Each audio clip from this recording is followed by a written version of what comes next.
Aujourd'hui, on est en train de nous voler nos pensions. Vous savez, en 2009, on a mis la pension des femmes à 65 ans. On a dit, mais ne vous inquiétez pas, on va prendre en compte les périodes assimilées. On a mis la pension à 67 ans. On a dit, on va trouver une solution pour les métiers pénibles. Et qu'est-ce qu'on voit aujourd'hui? Toutes les possibilités de partir plus tôt, on nous les enlève. On doit faire face à un baby-boomer qui vont devenir des pensionnés très prochainement, qui aura une augmentation significative de l'argent public pour financer nos pensions. Et que si on reste comme cela, notre système n'est pas finançable à long terme. Mais notre système n'est pas finançable parce qu'on a fait quoi? On a fait un tax shift. On a réduit les cotisations sociales. On a définancé notre sécurité sociale. On ne fait pas payer les épaules les plus larges. Et du coup, on regarde vers qui? Vers le simple citoyen qui va devoir faire quoi? Travailler 1 an de plus, 2 ans de plus, voir qu'il peut partir, mais avec 200 € en moins. C'est ça qui est complètement injuste. On a déjà les pensions les plus basses de l'Europe, monsieur Sophie Merx, du côté privé, pas du côté public, on y reviendra. La réforme des pensions prévue par Bardot-Ever prévoit des économies de 2,2 milliards d'euros d'ici à 2040.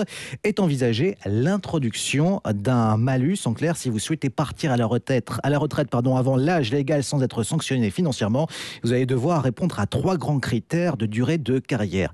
Sophie Merx, ça paraît clair comme règle, non ?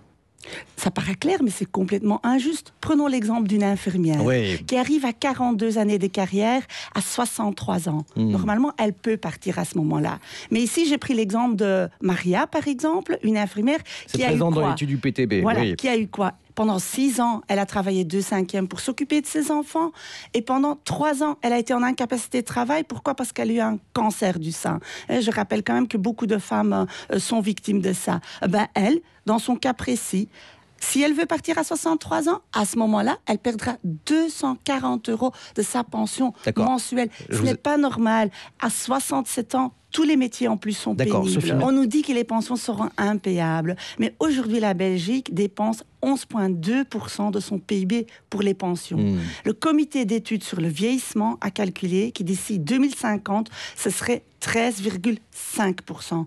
Aujourd'hui, la France et l'Autriche dépensent déjà 13,7 et 13,9% oui, mais la France a réfléchi à faire payer, taxer les pensionnés. C'est aussi un choix de société.